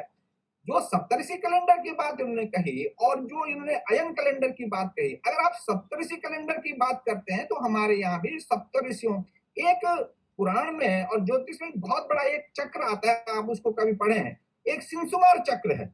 जब आप सिंसुमार चक्र की बात करेंगे तो जो हमारा सौर परिवार है, सौर परिवार एक का धरातल एक नहीं है, उसके धरातल यूं नीचे ऊपर है, वो कोई जैसे सूर्य, पृथ्वी और चंद्रमा और सूर्य और चंद्रमा, इनके उसमें अलग अलग एंगल बनते हैं तो थोड़ा ऊपर नीचे चलते हैं, तथापि वो एक धरातल सा लगता है कि भाई एक प्लेटफॉर्म ऐसा चल रहा है। परंतु सबका जो ध्रुव की तरफ का वो जो है, जिसको नॉर्थ पोल और साउथ पोल और पोल बदलते रहते हैं, ये बहुत सामान्य सिद्धांत है। प्राचीन लोगों ने भी इसको ढंग से समझा। यहाँ पर एक जो सिंसुमार चक्र को जब आप पढ़ेंगे तो ये लगता है कि जो ये हमारा सौर परिवार है, ये सौर परिवार के केंद्र में हम जहाँ सूर्य को मानते हैं, और इस सौर परिवार के केंद्र में सूर्य को मान करके सूर्य के आधार पर ये सारे प्लेनेट जो हमारे सौर के परिवार के जितने सदस्य हैं उसके चारों तरफ घूमते हैं। क्या इसमें उत्तरी ध्रुव का या जो ध्रुव है या जो जिसका मैग्नेटिक फोर्स है उसका कोई काम नहीं है? इसी को लेकर के बहुत बड़ा काम हुआ कि भाई जो सिंसुमार चक्र है, बिना उसके ये नहीं संभव हो सकता है। और उस पर पहले अभी जो आपने मैग्नेटिक जो फिजिक्स वाले जो लोग हैं, मैग्नेटिक फोर्स में जो काम, नया एक अनुसंधान, धीरे धीरे वो लोग उस पर बहुत ज्यादा जोर अब उनका उधर जा चुका है कि उससे बड़े ऋतु परिवर्तन हो रहे हैं, मौसम बदल रहे हैं, बड़ी चीजें, उसका असर उस पर पड़ रहा है। ये हमारे आचार्यों ने जो सिंसुमार चक्र का जो आधार बनाया, उससे, क्योंकि जब आप देखिए कोई गोल होता है, किसी भी गोल के 3 सेंटर होते हैं, एक सेंटर उसका भूकेंद्र, उसका मध्य सेंटर होता है, 2 सेंटर उसके बाहर होते हैं। तो यही जो हमारा सौर परिवार है, इस सौर परिवार के 2 सेंटर, एक सेंटर तो उसका सन है जो बीच में है, उसका जो दूसरा सेंटर है वो पोल से चल रहा है, जो सिंसुमार चक्र को आधार बना रहा है, तो उसको आधार लेकर के ये सौर परिवार बनाया। और यहाँ पर जो सप्तऋषि कैलेंडर की बड़ी चर्चा हुई है, और जो आगे के 2 तारे हैं, उन 2 तारों से यदि आप ठीक उत्तर की तरफ जाएं तो ठीक 5 गुनी दूरी पर ध्रुव तारा मिलता है, और ठीक 5 गुनी, अगर आज भी कोई बहुत सामान्य दृष्टि से अगर तारों को देखना चाहे तो सप्तऋषि की जो 2 तारे आगे हैं, उन 2 तारों की जो दूरी है, उन दूरी को 5 गुना कर दे तो ठीक आगे आपको जो उत्तर की तरफ जो तारा मिलेगा वो ध्रुव तारा है, और कुछ समय बाद वो ध्रुव तारा बदल जाएगा, जैसे कह रहे हैं, बिल्कुल ठीक। इन सारे बिंदुओं पर जो चर्चा हुई, ये बहुत ही सुंदर, बहुत ही अच्छी। तो इसलिए मैं विशेष करके आयोजकों को और विशेष रूप से अपने भाई पार्थ शास्त्री को बहुत धन्यवाद देना चाहता हूँ। और इस प्रकार की जो चर्चा है, ये चर्चाएं जरूर होनी चाहिए, क्योंकि संस्कृत साहित्य में विज्ञान है, और ये विज्ञान जब इस प्रकार के लोग जब बोलेंगे, हम बोलेंगे तो ज्यादा लोग बोलेंगे ये तो बोलता रहता है, कोई फर्क नहीं पड़ता, ये है कि नहीं सही पता नहीं है, वो उसका उतना प्रामाण्य अभी तक लोग, क्योंकि ये एक संस्कार बन चुका है समाज का, ये एक समाज का ऐसा संस्कार बन चुका है कि नहीं, जब एक फिजिक्स का आदमी जब ऐसा बोलेगा, जब एक एस्ट्रोनॉमी का आदमी बोलेगा, एस्ट्रोजोग्राफी का बोलेगा, जो फिजिक्स का बोलेगा, तब लोगों को लगता है हाँ ऐसा है क्या। तो ये बात आपने जो बोला, ये बहुत ही ऐसा अपने भारतीय शास्त्रों का जो ज्ञान और जो आपने समक्ष रखा, इससे इसी प्रकार के विषयों को आज संस्था प्रज्ञा के द्वारा, प्रज्ञान, और बहुत अच्छा इन्होंने अपना ध्येय वाक्य रखा, प्रज्ञानम ब्रह्म, ये बहुत ही उत्तम मुझे लगा। और मैं ऐसे आपको बहुत बहुत धन्यवाद देना चाहता हूँ, और विशेष करके जो आयोजक हैं उनको भी, और पार्थ शास्त्री जी को भी। और मैं आज थोड़ा क्षमा चाहूंगा, क्योंकि मेरी इच्छा तो थी कि मैं आपको और इस पर कुछ डिस्कस होते, कुछ लोग प्रश्न पूछते तो कुछ हम उसमें प्रतिभाग करते, तो मैं आज तो कर नहीं पाऊंगा, इसके लिए मैं आयोजक को क्षमा चाहता हूँ। तो अपना यहीं पर अपनी वाणी को विराम दे करके आप सबका धन्यवाद। जय तो भारतम, जय तो संस्कृतम, नमो नमः। धन्यवादाः मान्याः प्रोफेसर देवीप्रसाद त्रिपाठी महोदयाः।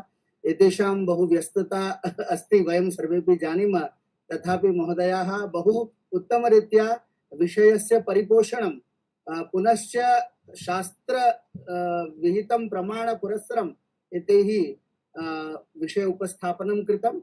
अत्र अस्माकं मध्ये बहवः बहुदूरतः जनाः उपस्थिताः सन्ति। यथा योगेन्द्र प्रताप महोदयः लखनऊ विश्वविद्यालयस्य पूर्वविभागाध्यक्ष हिंदी विभागाध्यक्ष वर्तते, सोऽपि अत्र विराजते। बहुभ्यः प्रदेशेभ्यः तत्र प्राध्यापकाः शोधार्थिनः सन्ति गुजरातात्।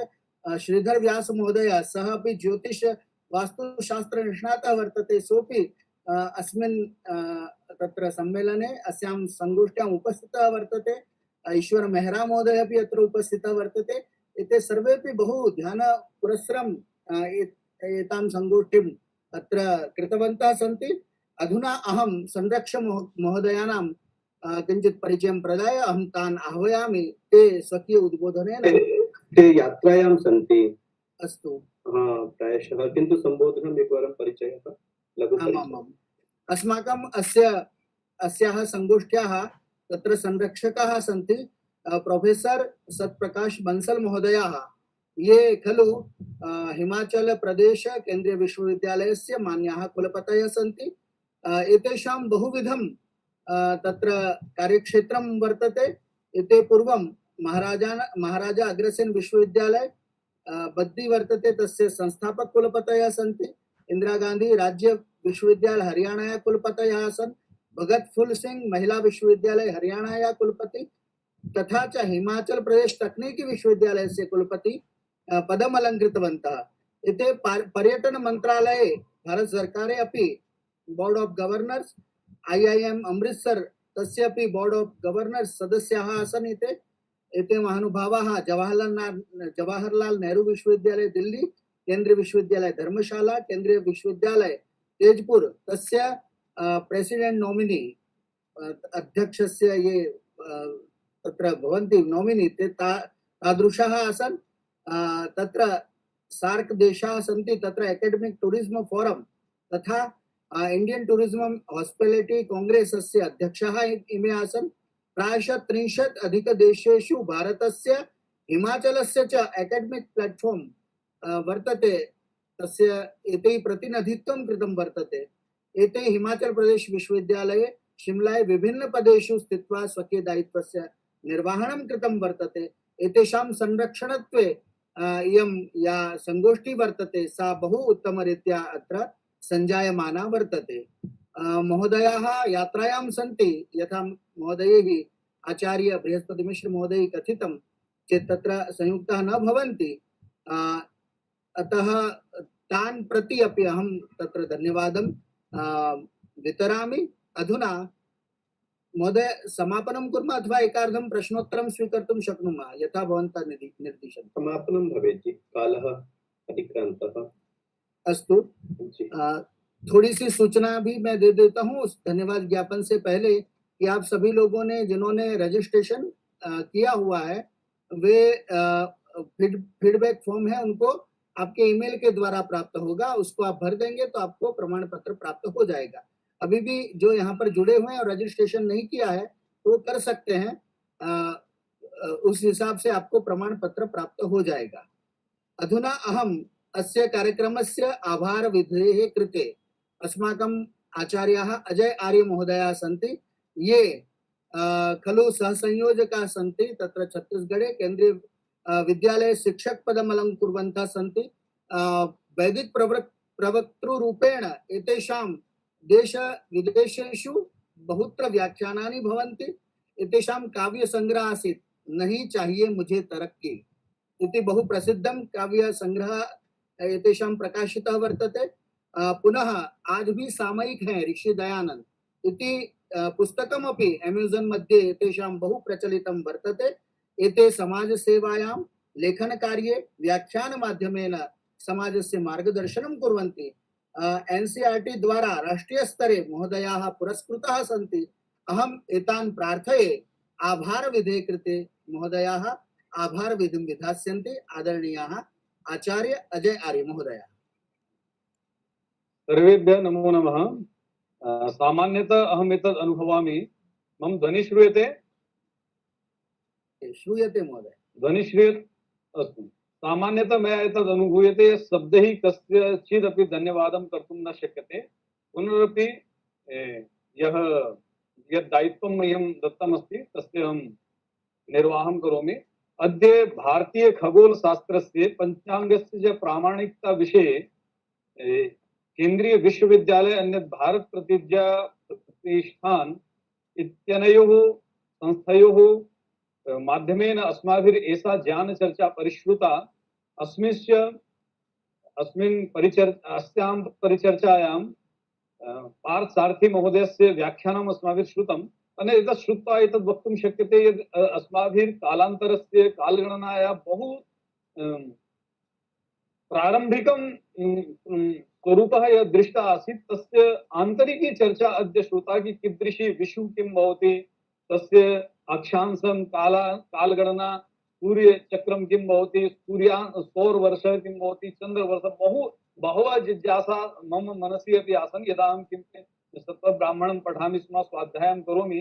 परं ते प्रश्नाः अद्य पार्थ सारथी महोदयस्य व्याख्यानं श्रुत्वा किञ्चित् एवं कथन्ते तिदृशु दुस्तरं मोहात् उडुपे नास्मि चेदेवं एवं मध्यते यत् ज्ञानस्य यः सागरः अस्ति तस्मिन् एकः उडुपः लब्धः, तेन वयं ज्ञानसागरं कर्तुं शक्नुमः। तो पार्थ सारथी महोदय अद्य मुख्य वक्ता रूपेण अस्माकं समक्षे आसीत्। तस्य ज्ञानामृतवर्षाभिः वयं कृतज्ञाः अभूम। तदर्थं ते महाभागाः बहु बहु बहु बहु धन्यवादार्हाः सन्ति। तेषां प्रति बहु बहु कार्तज्ञम् अहं वितरामि।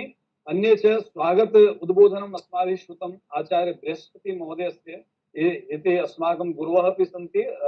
मया गुरुकुले अनेन महानुभावेन बहु ज्ञानं प्राप्तम्। अन्यद् एष गुरुरूपेण अस्मान् पाठितवान् अस्ति।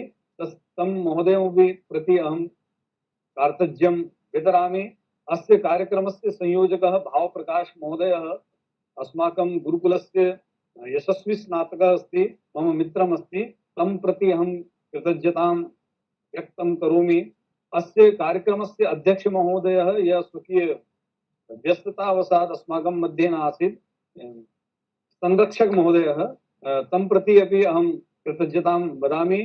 प्रोफेसर देवी प्रसाद त्रिपाठी महोदय यः वास्तुशास्त्र विशेषज्ञ आसीत्। अन्यद् संस्कृत शास्त्रे खगोल विद्या कीदृशी अस्ति तस्य सारगर्भिता चर्चा अपि तेन स्वकीय अध्यक्षता वचने अध्यक्षीय भाषणे तेन महानुभावेन अस्माकं समक्षे प्रस्तुतं। तं महानुभावं प्रति धन्यवादं वितरामि। अन्यत् सामान्यतः अहम् अस्य गोष्ठी विषये तद् वक्तुं शक्नोमि। अस्मिन् केवलं विद्वांसः वक्तारः एव न आसन्, विद्वांसः श्रोतारः अपि आसन्। एषा गोष्ठी अनेन कारणेन बहु महनीया वर्तते एवम् अहम् अनुभवामि। अस्य श्रोतृषु अहं पश्यामि स्म डॉक्टर योगेंद्र धामा महोदयं, वेदवर्धन महोदयं, अनुज महोदयः, डॉक्टर विनोद शर्मा, आचार्य अनंत महोदय, डॉक्टर सीमा शर्मा, डॉक्टर श्रीधर व्यास, प्रोफेसर राजीव केहरी यह अस्माकं छत्तीसगढ़ प्रान्ततः अस्ति, सत्यदेव महोदय, सुनील शास्त्री महोदय, doctor Mukesh, doctor Satyaketu, doctor Jagdish, अन्य बहवः अस्माकं नरेंद्र कुमार पांडे महोदय, भूपेंद्र ओझा महोदय यह विदुषां परिचयं कारितवन्तः। चेत् बहु समयं न नयामि। धन्यवाद रूपेण हिंदी भाषायां मम एका पंक्ति आसीत्, प्रायः सामान्येन अहं बहुधा तां पंक्तिं वदामि कि कदाचित् मनसि एषः भावः भवति यद् यदि वयं धन्यवादं वदामः, सोचता हूँ कि धन्यवाद दूं, सोचता हूँ कि धन्यवाद दूं, लेकिन सोच कर सिहर जाता हूँ कहीं धन्यवाद देने से रिश्तों की इतिश्री न हो जाए। तो अहम् एतद् अनुभवामि कि एवं न भविष्यति। अस्माकं यः सम्बन्धः अस्ति, ज्ञानस्य या चर्चा अस्ति, पुनः वयं मिलिष्यामः, पुनः अस्माकं चर्चा भविष्यति, पुनः एतादृश पार्थ सारथी महोदय अस्माकं मार्गदर्शनं करिष्यति, अन्यपि कश्चित् सारथी भूत्वा पुनः अस्माकं समक्षे स्थास्यति। येपि श्रोतृ वर्गाः, श्रोतृवृन्दाः अत्र आसन्, तेषां प्रति कृतज्ञतां व्यक्त करोमि। अन्यत् ये संयोजकाः सन्ति, आयोजकाः सन्ति, यासामपि संस्थानाम् अस्मिन् सहयोगः अस्ति, सहायः अस्ति, तेषां सर्वेषामपि प्रति करबद्ध प्रणतिरस्ति। एतैः शब्दैः सह अहं धन्यवादं उक्त्वा वाणीं विरमामि। धन्यवादः। तत्र धन्यवाद कर्तुः आचार्य अजय महोदयस्य अपि बहुशः धन्यवादाः। धन्यवादवचोभिः भवता सर्वेषामपि नामग्रहणं विहितम्। एषा संगोष्ठी अनेन सह पूर्णतां याति। अस्याः संगोष्ठ्याः मुख्यम् उद्देश्यमासीत् अस्माकं प्राचीनं ज्ञानं वर्तते तद् आधुनिक विज्ञानेन सह तस्य समन्वयः भवेत्। अन्यत् पार्थसारथी महोदयस्य वक्तव्येन एतद् अस्माभिः अनुभूतं यद् अस्माकं प्राचीनं श्रुति आधारितं ज्ञानं आसीत् तद् आधुनिक विज्ञानेन सह तस्य अविनाभावेन सम्बन्धः वर्तते। परस्पर एतादृशः सम्बन्धः वर्तते यत् प्राचीन ज्ञानेन विना आधुनिक विज्ञानं न भवितुं शक्नोति। एतेषां व्याख्यानं श्रुत्वा वयं सर्वेपि कृतार्थाः स्मः। अहं मन्ये यदि प्रश्नोत्तर रूपेण अत्र चर्चा भवति चेत् इतोपि द्विगुणितः कालः अपेक्षितः भवति। पुनरपि बहु उत्तमरीत्या अस्मादृशाणां ये कालगणना विषये न तावत् ज्ञानं स्थापयन्ति तेषां कृते अपि एते महोदय एतावत् सम्यक् रूपेण पीपीटी माध्यमेन प्रस्तुतं यद् वयमपि सर्वं किमपि सरलतया अवगतवन्तः। पुनः पुनः सर्वेषां कृते धन्यवादाः। एतस्य महनीय कार्यस्य पृष्ठे आचार्य बृहस्पति मिश्र महोदयस्य, वेदवर्धन महोदयस्य, अनुज महोदयस्य च महत्वपूर्णं योगदानं वर्तते। भावप्रकाश महोदय। पवित्रथं महोदयः उक्तवान् इदानीं वयं शान्तिमन्त्रेण अस्याः संगोष्ठ्याः समापनं कुर्मः। अहं शान्तिमन्त्रं वदामि, भवन्तः केवलं तत्र म्यूट् एव कृत्वा वदन्तु, नो चेत् तत्र किञ्चित् व्यवधानं भविष्यति। सर्वे भवन्तु सुखिनः इति शान्तिमन्त्रं वयं वदामः।